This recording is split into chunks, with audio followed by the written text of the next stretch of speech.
Baik, bismillahirrahmanirrahim. Assalamualaikum warahmatullahi wabarakatuh. Kembali lagi kita ketemu di channel Sanggur Official.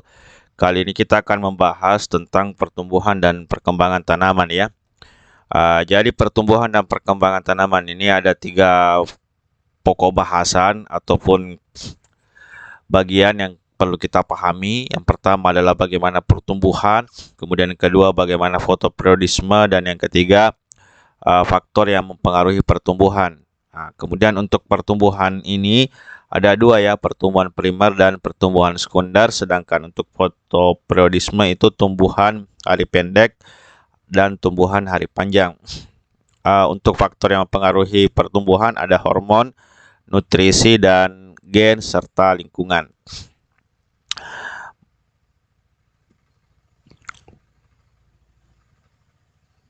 Baik, selanjutnya pertumbuhan dan perkembangan ini mengindikasikan ada beberapa ciri ya. Salah satu ciri organisme adalah tumbuh dan berkembang. Kemudian pertumbuhan adalah proses pertambahan ukuran sel atau organisme yang bersifat kuantitatif atau terukur, dan sedangkan perkembangan adalah proses menuju kedewasaan pada organisme seperti itu, yang berlangsung secara kualitatif. Pertumbuhan dan perkembangan itu bersifat irreversibel, tidak dapat bolak-balik. Kemudian pertumbuhan dan perkembangan tumbuhan diawali dari stadium zigot, kemudian pembelahan zigot menghasilkan jaringan atau merisem yang akan terus membelah dan mengalami diferensiasi seperti itu. Kemudian diferensiasi adalah perubahan yang terjadi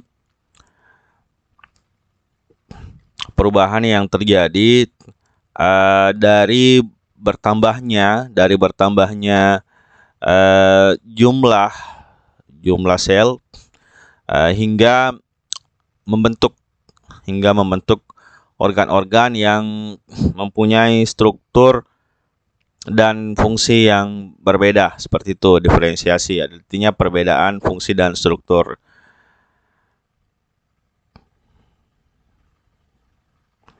Kemudian ada dua jenis pertumbuhan, ada pertumbuhan primer dan pertumbuhan sekunder.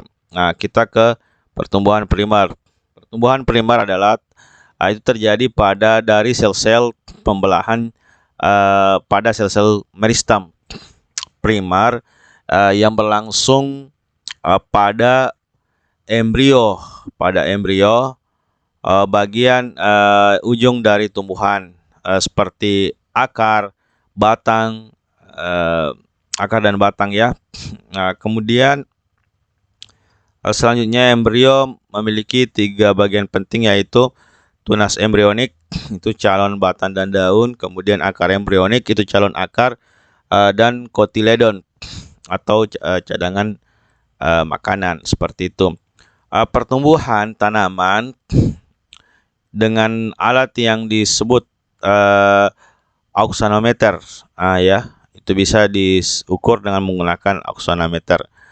Kemudian daerah pertumbuhan akar dan batang itu berdasarkan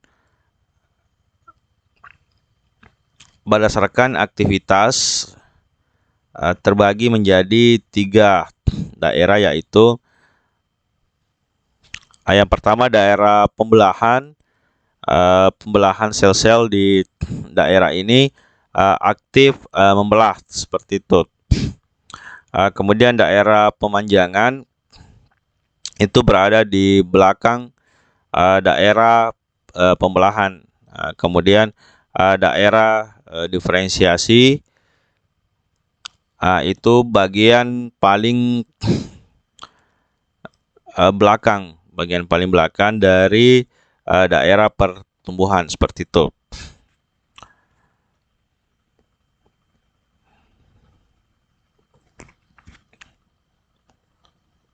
Kemudian pertumbuhan sekunder itu merupakan aktivitas dari sel-sel meristem sekunder, yaitu kambium dan kambium gabus, terjadi pada tumbuhan dikotil dan gimnosperma ya.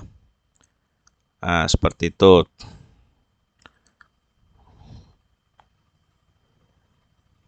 Yang ditandai dengan membesarnya ukuran di atau diameter tumbuhan, seperti itu. Baik, kita lanjut. Kemudian prosesnya dari pertumbuhan sekunder ini, mula-mula kambium hanya terdapat pada ikatan pembuluh ya, pada ikatan pembuluh, yaitu kambium fasis atau kambium intervaskular ya, intervasikular. Fungsinya yaitu membentuk xilem dan flum primer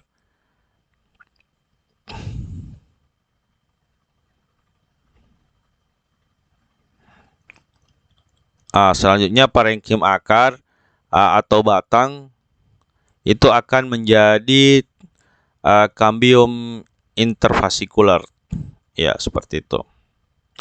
Kambium interfasis atau intrafasis itu membentuk lingkaran tahun berbentuk konsentris. Kemudian kambium yang berada di sebelah dalam jaringan kulit itu berfungsi sebagai pelindung.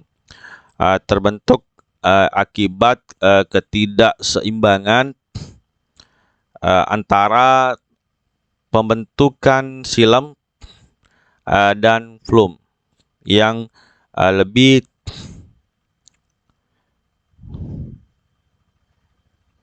cepat dan dari pertumbuhan kulit. Kemudian kambium yang berada di sebelah dalam jaringan kulit itu berfungsi sebagai pelindung, terbentuk akibat ketidakseimbangan antara pembentukan xilem dan flum yang lebih cepat dari pertumbuhan dari kulit, seperti itu. Oke, baik. Kemudian ke dalam membentuk veloderm, sel-sel hidup, kemudian keluar itu membentuk velum, itu sel-sel mati, seperti itu. Jadi itu adalah tahapan dari pertumbuhan sekunder, seperti itu. Nah, kemudian di dalam pertumbuhan perkembangan ada juga disebut sebagai fotoperiodisme atau proses perbungaan, bisa juga disebut sebagai jam biologis. Jam biologis ini itu disebut dalam istilah biological clocks, itu menyangkut aktivitas tumbuhan sehari-hari ya, menyangkut aktivitas tumbuhan sehari-hari, memengaruhi perubahan musiman, seperti itu, yang sangat penting dalam siklus tumbuhan. Kemudian selanjutnya pembungaan ya, biasa itu perkecambahan benih dan dari awal serta akhir dormansi, seperti itu. Adalah bagian dari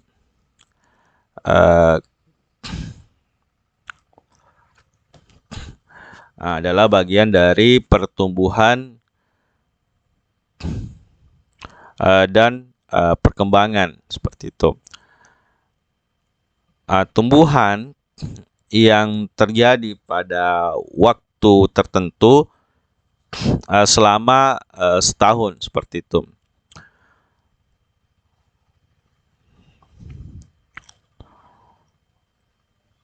Oke, kita lanjut. Rangsangan faktor lingkungan yang mengakibatkan tumbuhan dapat mendeteksi waktu dalam 1 tahun itu disebut dengan panjang hari atau fotoperiod, yaitu perbandingan relatif antara panjang waktu siang dan malam. Ini terdapat 2 golongan tumbuhan yang pembentukan bunganya dipengaruhi oleh panjang hari, yaitu kita lihat ya. Tumbuhan hari pendek itu disebut sebagai short day plant. Pada umumnya bunga pada akhir musim panas, itu musim gugur. Musim gugur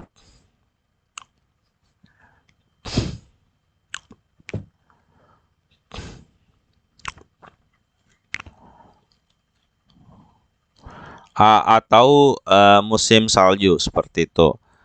Ketika periode terangnya atau siangnya harinya pendek.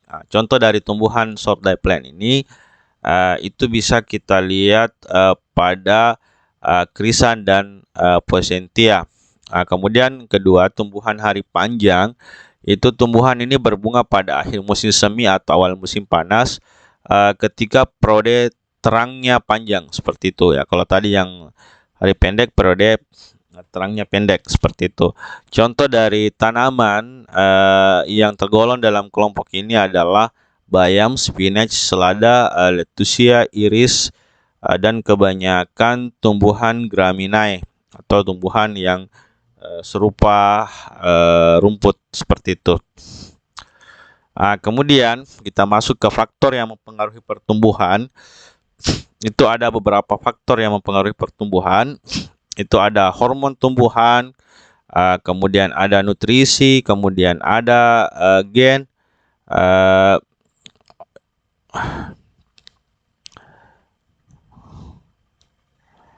dan ada faktor lingkungan seperti itu.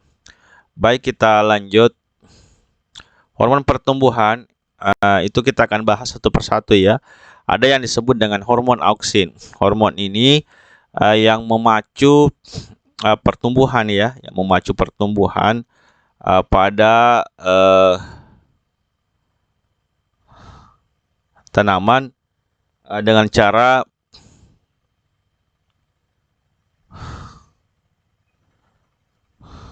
mempercepat proses pembelahan sel-sel meristemnya seperti itu. Itu untuk hormon auksin yang terdapat pada ujung-ujung tunas atau batang dan akar seperti itu.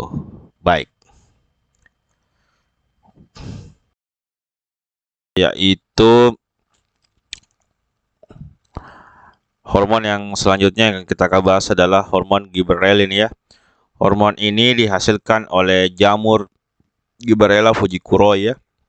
Ini menurut penelitian atau ilmuwan, gibberellin itu dapat mempercepat tumbuhnya tunas dan mempercepat perbungaan atau fertilisasi yang berarti mempercepat pembuahan seperti itu. Selanjutnya ada hormon sitokinin, yaitu hormon pemicu sitokinesis. Tentu kita tahu ya bahwa sito itu artinya apa? Inti ya. Kalau kinesis itu pembelahan, berarti pembelahan pada plasma sel. Sitokinin paling banyak itu di sekitar biji muda ya, buah muda dan tunas daun dan ujung akar seperti itu.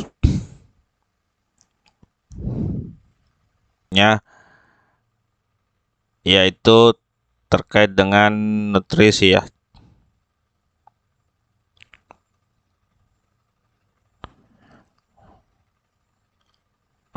Kemudian nutrisi tanaman itu mutlak membutuhkan unsur-unsur hara esensial dalam pertumbuhannya. Adapun peranan unsur-unsur hara tersebut dapat diuraikan secara ringkas ya. Seperti ini. Yang pertama, nitrogen. Nitrogen ini fungsinya adalah merangsang pertumbuhan vegetatif tanaman hingga tumbuhnya anakan.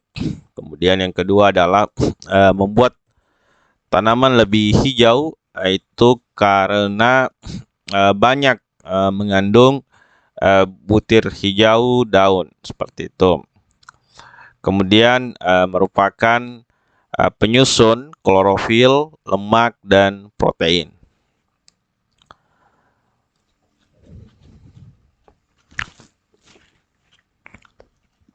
Oke, kemudian unsur hara selanjutnya adalah P ya, fosfor. Perannya itu memacu pertumbuhan akar dan pembentukan sistem perakaran yang lebih baik seperti itu. Kemudian memperbesar proses persentase pembentukan bunga menjadi buah seperti itu. Jadi perannya fosforus seperti itu. Baik, kita lanjut dari unsur hara, itu kalium ya. Kalium ini itu perannya kita lihat memperlancar fotosintesis, kemudian membantu pembentukan protein dan hidrat arang ya, karbon ya. Kemudian meninggikan kualitas rasa dari buah seperti itu, kalium dan bunga seperti itu.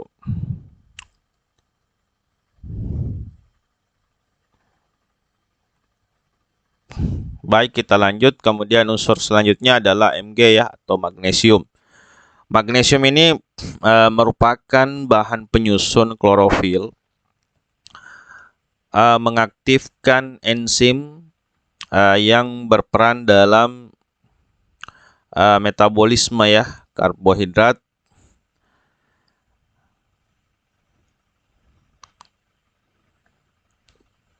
kemudian Ca ya, kalsium. Peranan dari kalsium ini itu merangsang pembentukan bulu-bulu akar ya, dan biji-bijian. Kemudian mengeraskan jerami dan bagian kayu tanaman. Kemudian ada unsur es ya, belerang. Peranan dari unsur belerang ini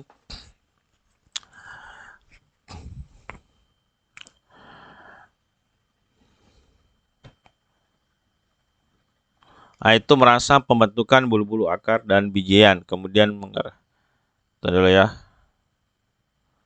Sebagai penyusun utama ion fosfat, kemudian menambah kandungan protein dan vitamin, kemudian membentuk bintil akar tanaman kacang-kacangan dan butir hijau daun.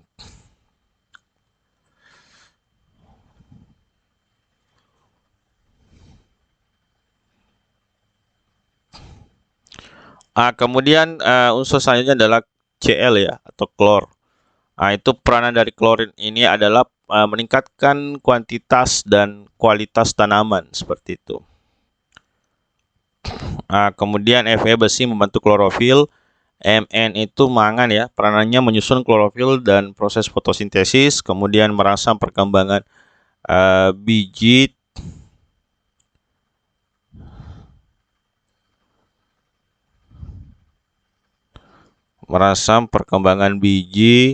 dan pemasakan buah. Kemudian ada unsur Cu dan Zn, tembaga dan seng. Itu peranannya mengatur sistem enzim tanaman dan membentuk klorofil. Kemudian diperlukan pada tanah alkalis dan organik. Baik, kita lanjut. Kemudian ada unsur B, borium. Peranannya meningkatkan kualitas dan kuantitas sayur dan membentuk klorofil. Meningkatkan produksi biji-bijian pada tanaman kacang-kacangan. Kemudian Mo ya, molybdenum. Molybdenum ini peranannya membentuk proses fiksasi N untuk tanaman kacang-kacangan, jeruk, dan sayur mayur seperti itu. Kemudian selain faktor hormon, nutrisi, ada juga faktor gen ya. Faktor gen itu adalah faktor penentu sifat-sifat dari makhluk hidup, apa yang dikandung oleh materi genetiknya, kemudian lingkungan seperti cahaya matahari. Ini bahan utama ya untuk proses fotosintesis. Jika tidak ada cahaya matahari, proses fotosintesis itu tidak akan terjadi seperti itu. Oke. Baik, kita lanjut keasaman tanah juga ya. Itu dari lingkungan. Itu berkisar antara 9 sampai 7 ya pH-nya. Ini berarti dia netral sampai ke atas netral sedikit. Kerepatan tanaman pada suatu area bisa mempengaruhi jumlah unsur hara dan membatasi keleluasaan menjalarnya akar tanaman. Kemudian bisa juga dipengaruhi oleh temperatur atau suhu lingkungan. Jadi inilah bahasan kita terkait dengan pertumbuhan dan perkembangan serta apa saja yang faktor-faktor yang terjadi pada pertumbuhan itu sendiri, baik pertumbuhan primer, sekunder, kemudian fotoperiodisme dan faktor-faktor yang mempengaruhi pertumbuhan. Setelah ini nanti saya akan tampilkan bagaimana praktikum pertumbuhan dari suatu tanaman yang dilakukan oleh siswa. Ini menganalisa faktor fotoperiodisme ya, banyaknya cahaya terhadap pertambahan ukuran tinggi dari tanaman. Selamat menyaksikan. Oke, terima kasih.